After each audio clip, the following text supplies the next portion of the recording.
There are three silent enemies that destroy your arteries from the inside. The first is inflammation, which corrodes the vessel walls. The second is clots, which block blood flow. The third is fatty plaques, deposits of cholesterol and calcium that accumulate, narrow the arteries, and can rupture, blocking circulation. In this video, you'll learn how to clean your arteries or prevent them from getting worse, reducing your risk of a stroke, heart attack, or kidney problem due to these obstructions. I'll discuss the best foods to include in your diet, lifestyle changes, promising supplements, and potent medicines, all based on solid scientific evidence. The video is very comprehensive, but first, give it a thumbs up, subscribe to the channel for more health tips, and activate the bell for notifications. Also, share this knowledge with your friends and family. Sharing helps others. So, share it now! And tell me, do you have blockages in your arteries? Have you ever had a heart attack or stroke? Where are you from? Right below. If you have plaques in your arteries or what people call clogged veins, why do these obstructions form? First, you need to understand what arteries are. They are like pipes that carry oxygenated blood to your organs and tissues, to your brain, liver, intestines, even to your toenails. Inside these pipes, there is a lining called the endothelium. The endothelium is like the Teflon in a pan. If you buy a brand new pan, you won't need oil. You can cook an egg and it won't stick. It's the same in your body. When your arteries are young, you can eat sweets, bacon, junk food, and it won't stick because the endothelium functions well. Now, what can harm this endothelium? Inflammation, mainly chronic low-grade inflammation, from abdominal obesity, a sedentary lifestyle, poor sleep, smoking, which releases toxic substances that harm not just the lungs but also the arteries, increasing the risk of aneurysms and atherosclerosis. Chronic stress, diabetes, high blood pressure, which causes cracks in your arteries like cracks in asphalt, a diet rich in ultra-processed foods, autoimmune diseases, chronic infections, even untreated dental problems increase inflammation. A reliable marker for inflammation in your arteries is ultrasensitive C-reactive protein. Another, less reliable, is homocysteine. Elevated levels of either can indicate inflammation. So, several causes can damage this Teflon in your arteries, leading to inflammation.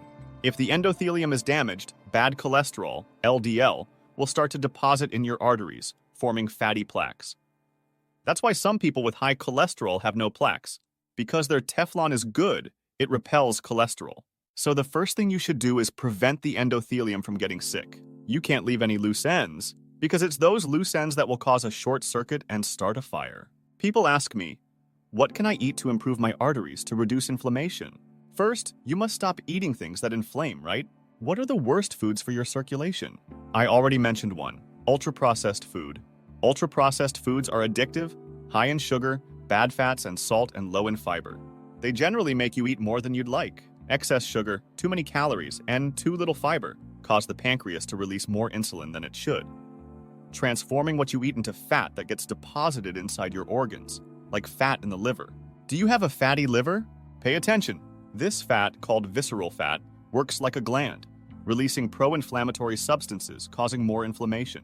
A study with over 10 million people published in the British Medical Journal showed that ultra-processed foods cause 32 diseases, from heart problems to mental disorders and cancer. So, this food scratches the Teflon of your arteries. And when Teflon is scratched, what happens? Things stick. When this fatty plaque ruptures, it can cause a stroke if the affected artery supplies the brain, or a heart attack if it supplies the heart. My first recommendation: avoid ultra-processed foods and reduce sugar in your diet. Initially, it's difficult. Coffee without sugar, for example, seems impossible at first. But after 10 to 20 days, you'll get used to it and be much healthier. It's been more than 5 years since I eliminated sugar from my coffee. Another thing to reduce if you have plaques is bad fats. The worst fat is trans fat. It still exists under other names: hydrogenated fat, partially hydrogenated fat, found in cakes, pies, cookies, nuggets, ice cream, microwave popcorn, fried foods, breaded items, French fries, margarine. Read the labels. Trans fat worsens your bad cholesterol, reduces your good cholesterol, and causes inflammation. Another thing to reduce is saturated fats. Excess saturated fat can worsen your cholesterol. But saturated fat, from butter, lard, meat fat, may not be as harmful. A 2021 review showed that reducing saturated fat lowers LDL, but the type of bad cholesterol it reduced wasn't the most harmful. It was large LDL. We know that small, dense LDL bursts arteries. The LDL from saturated fat is larger. Even so, if you have plaque or cholesterol problems, reduce saturated fat. Swap for healthy fats. And eggs? Eggs are fine. Dietary cholesterol has little effect on blood cholesterol, so for most, it won't increase cardiovascular risk. So blood cholesterol is okay? I didn't say that. Dietary cholesterol may not interfere, but blood cholesterol is another story. 80% of the body's cholesterol is made by the liver, only 20% from diet. So, a person can be vegan or vegetarian and still have high cholesterol. Cholesterol is important for building cell membranes and producing hormones like vitamin D and testosterone. What are the types of cholesterol? Mainly two. HDL cholesterol, the good cholesterol that helps remove cholesterol from the arteries and transport it back to the liver, protecting against heart disease, keeping the endothelium functioning well, reducing inflammation, and helping hormone production like testosterone. Higher HDL generally means higher testosterone. Healthy HDL levels are above 40 mg/dl for men and above 50 mg/dl for women. Good cholesterol acts like a garbage man, cleaning LDL cholesterol. Then we have LDL, bad cholesterol. High LDL levels can build up in arteries, narrowing and hardening them. What are healthy LDL levels?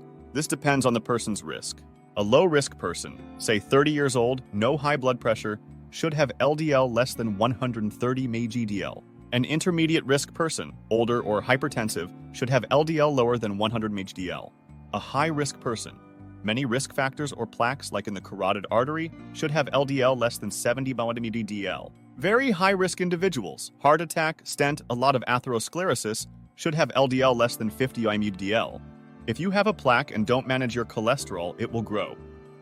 If your LDL is less than 60-90% of plaques may reduce in size. Instead of increasing, you can reduce them. Are there foods that prevent plaque formation? Yes, there are foods. 1.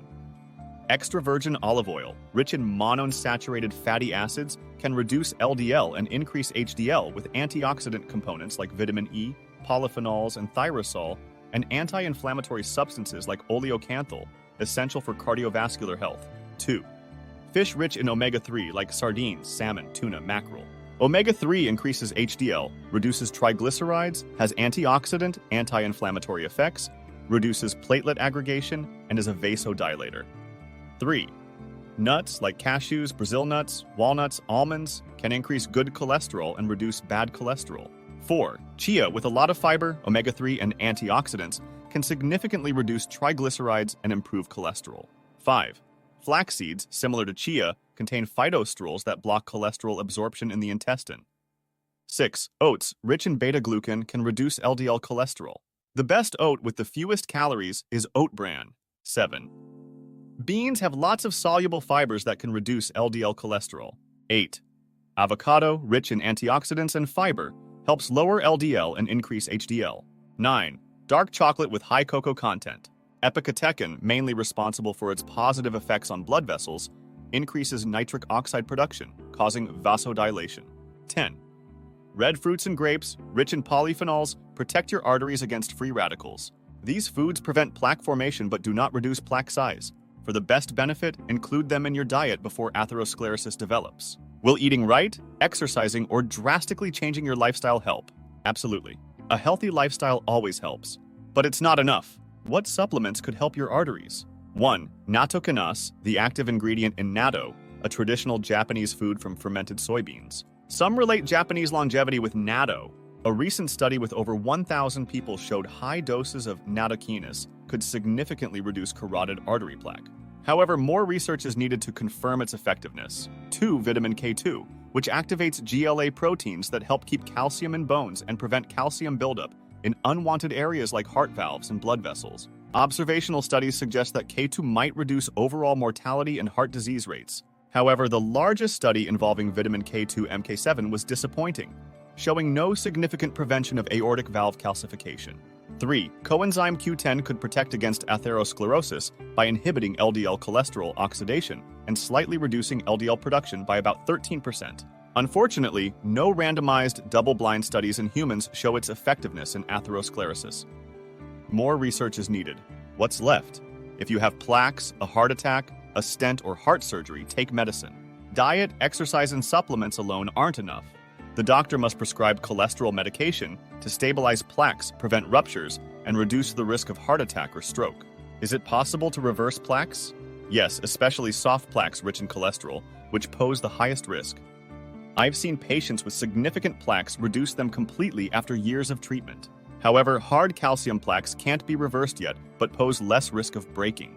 Cholesterol medication can reduce plaque size and harden it, increasing the calcium score, which isn't bad as it lowers rupture risk. Take supplements if you want, but you must take medicine. There are 3 main cholesterol medications. 1. Statins like simvastatin, rosuvastatin, atorvastatin, pitavastatin reduce liver cholesterol production. 2. Ezetimibe, which reduces cholesterol absorption from the intestine. Combining statins with ezetimibe can achieve target cholesterol levels with a lower statin dose, reducing side effects. 3. PCSK9 inhibitors block PCSK9 production in the liver, allowing the liver to clear more cholesterol. Newer options like inclisiran require only 2 injections a year, keeping cholesterol in check. Besides taking medication, maintain clear arteries by eating the recommended foods, introducing more fruits, vegetables, and whole grains into your diet, and avoiding artery-harming foods. Practice at least 150 minutes of moderate physical activity per week, alternating between aerobic exercises and weight training. Control your blood pressure, glucose, and stress. Sleep well and don't smoke. There's no magic formula, but treating it correctly without leaving any loose ends can lead to a healthy, long life. Despite plaques, or even if you've had a heart attack, stroke, or heart surgery, follow these guidelines without being stubborn. Think about your arteries fondly. Did you like the video? And what's the next video you'll watch? I'll leave my 2 suggestions here. Thanks for watching. Remember to subscribe and see you in the next video. Stay healthy. Stay happy.